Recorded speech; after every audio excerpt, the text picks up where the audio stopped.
En France, 12 millions de personnes sont touchées par un handicap, soit un sixième de la population.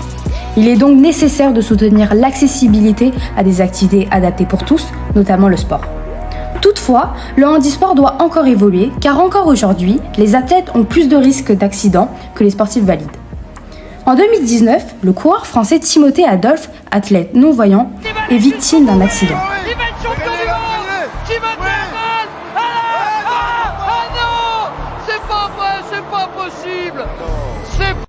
Ainsi, nous avons pu remarquer qu'aujourd'hui, la course avec un guide pose de réels problèmes, tels que la possibilité de tomber lorsque la course ou de se faire disqualifier si le guide arrive avant l'athlète.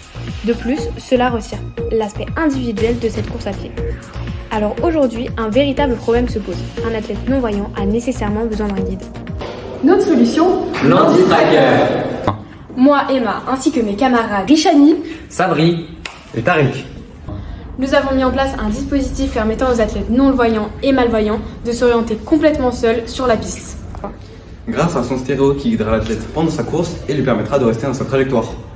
Voici donc de quoi est composé l'Handitracker.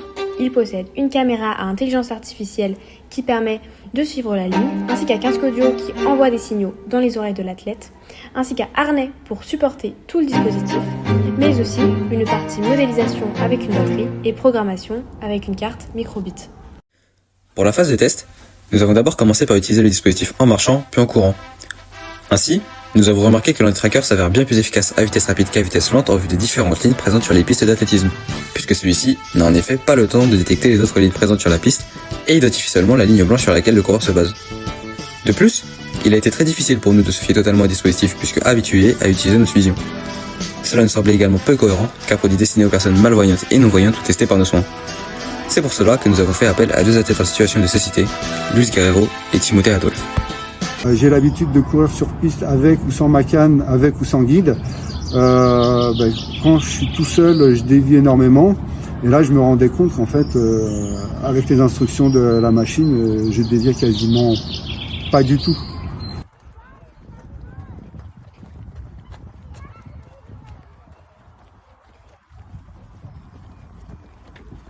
Intelligence artificielle, ça c'est plutôt pas mal parce que du coup le dispositif, j'imagine, il peut fonctionner en indoor aussi. Un grand merci à Luis Guerrero et Timothée Adolphe d'être venus tester l'Handitracker. ainsi qu'à Monsieur Gallen, notre professeur qui nous a accompagnés tout le long de ce projet. Merci beaucoup Et à bientôt au final national.